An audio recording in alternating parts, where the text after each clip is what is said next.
Okay, so real talk for a sec. Who here actually reads those privacy policies? Yeah, me neither. When it comes to an app like Tinder, the one that's basically playing Cupid with algorithms and your deepest desires, Yeah, maybe, just maybe, is worth a look. it's true. I mean, this is an app that probably knows more about your taste in, well, everything than your own mother. Right. And they just updated this privacy policy August 25th, 2024, so it's fresh off the digital press. And we're going straight to the source. No tech jargon to break it down. Exactly. What are they really doing with all that juicy data? Well, let's start with what they're collecting. And surprise, surprise, it's a lot more than just those carefully curated profile pics and that witty bio you spent hours crafting. Oh, absolutely. We're talking beyond the obvious. Like, they're tracking what they call usage data. Yeah, think of it as Tinder taking notes on your every swipe, like every tap, every scroll. Okay, kind of creepy, but go on. They know what features you're using, how long you're lingering on certain profiles. The ones you maybe shouldn't be checking out at 2 a.m. Busted. Yeah, Okay, so it's not just who you're swiping on, but how you're playing the game. Makes you think twice about those late-night Tinder spirals. exactly. And then there's the technical data. Now, this goes beyond just what kind of phone you're using. We're talking app crashes, the other ads you see, like across all the apps and websites you use, even how strong your internet connection is. They're building a scarily accurate picture of your digital life. Okay, now it's getting a little too real. Right. It's just like suddenly those targeted ads make a lot more sense. They know you're browsing for a new phone case, A&D, looking for someone who loves dogs as much as you do. Bingo! They're connecting those dots, my friend.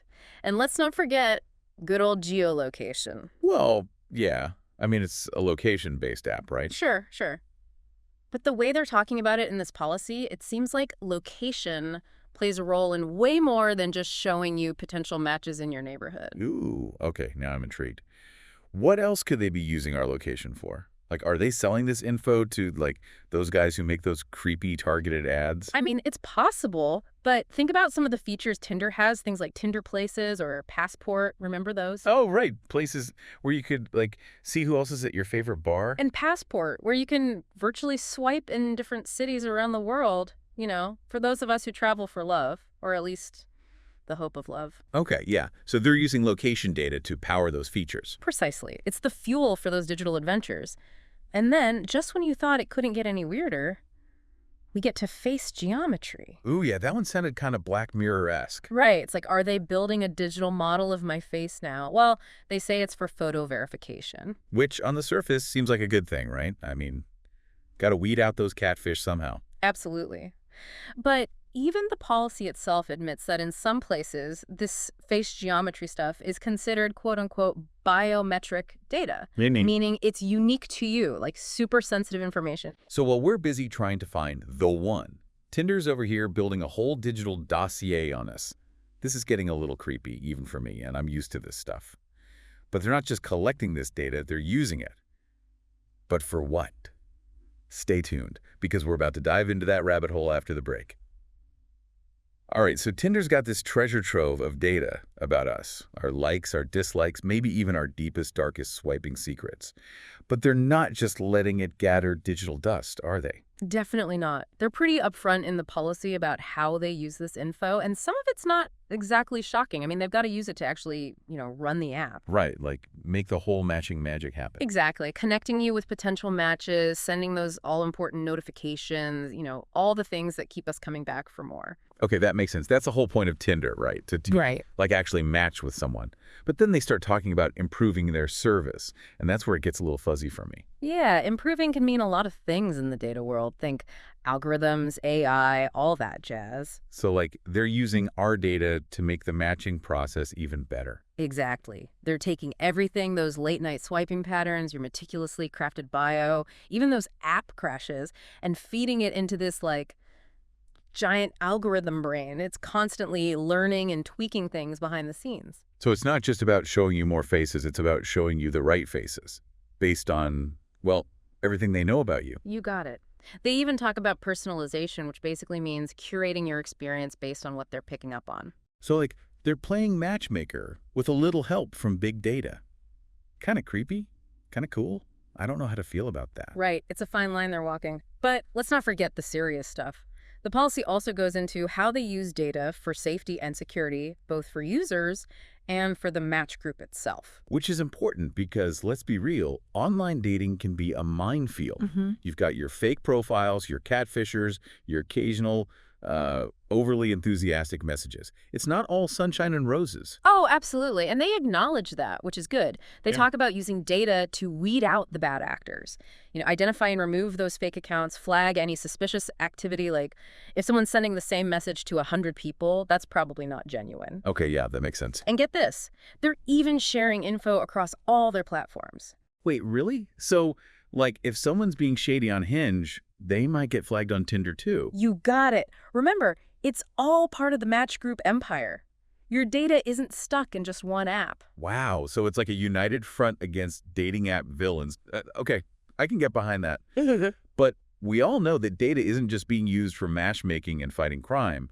Tinder's a business, and businesses need to make money. Right, and that's where things get, well, even more interesting. Yeah, let's talk about the M-word marketing, They're pretty upfront about it in the policy they're using your data for advertising. which we all knew, but no one likes to admit. Those personalized ads aren't going to pay for themselves. Exactly. And it's not just ads within Tinder itself. We're talking targeted ads on other platforms based on your Tinder data. Wait, hold up. So even when I'm not on Tinder, my swiping habits could be influencing the ads I see on, like, every other app. You got it. It's the magic of data sharing. Okay, that's both impressive and a little terrifying. It's like, how well do they really know me? And more importantly, who are they sharing this info with? Okay, so we've established that Tinder's got this, like, treasure chest of data about us, and they're putting it to work in all sorts of ways. But it's not just them getting in on the action, is it? The whole sharing is caring thing. That doesn't really fly in the world of data privacy, does it? Yeah, data sharing is where things get a little murky. Murky is right, so spill the tea. Who else are they sharing our love lives with? Well, the policy actually breaks it down pretty well better than a lot of other apps I've seen, to be honest. Okay, so transparency points for Tinder, I guess. For sure. So, first up, you've got your service providers. These are like the behind-the-scenes crew handling things like payment processing. Right, because they're not handling that themselves. Exactly. And data storage, customer support, that kind of stuff. So these guys get a peek behind the curtain, but their access is supposed to be limited to those specific tasks. Makes sense. I mean, you got to keep the lights on somehow, right? Exactly. But then it gets a little more vague. They mention partners, and that's where my eyebrows kind of went up. Partners, huh? Yeah. Like, who are these mysterious figures lurking in the shadows of our dating data? Give me names. Well, that's the thing. They don't really give specifics. They mention partners in connection with advertising and marketing, so. So basically, anyone who wants to sell me something related to my, shall we say, active dating life? Pretty much. It's the price we pay for swiping, I guess. But here's where it gets really interesting.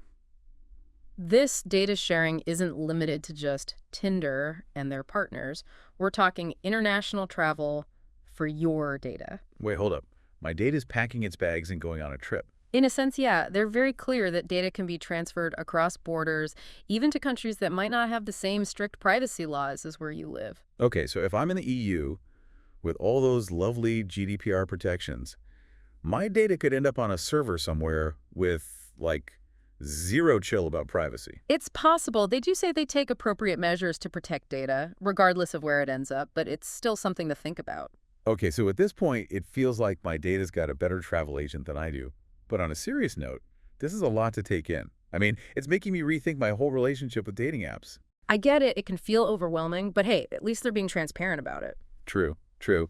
So, knowing all of this, what control do we actually have over our data? Can we, like, hit the brakes on this whole data sharing train? That's the million-dollar question. And you might be surprised to hear the policy actually does outline your rights as a user. And it's not all doom and gloom, I promise. Okay, now I'm really intrigued. Tell me more. For starters, you have the right to access the data they've collected about you. You can even request corrections if something's inaccurate. Okay, so I can see what juicy tidbits they've gathered about my swiping habits. You got it. And here's the kicker. You can even ask them to delete your data. Wait, for real?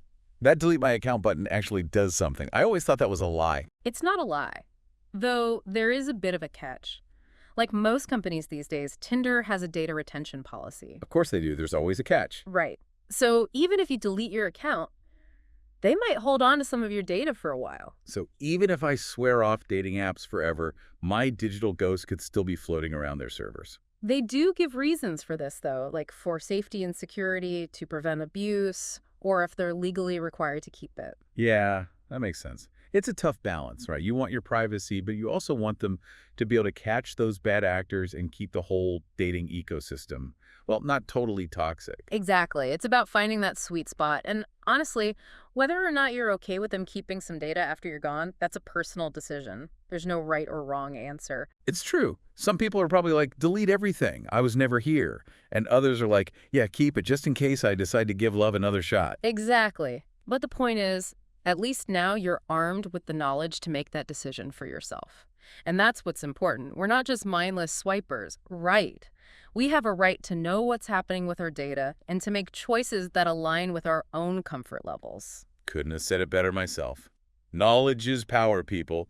So before you swipe right on that next profile or even consider dipping your toes into the digital dating pool, I highly, highly recommend taking a peek at Tinder's full privacy policy. It might not be the steamiest read, but trust me, it's worth it. We'll drop a link in the episode description so you can check it out for yourselves. Consider it required reading for the modern dater. Exactly. And on that note, we've reached the end of our deep dive into the surprisingly complex and, let's be honest, kind of creepy world of Tinder's privacy policy.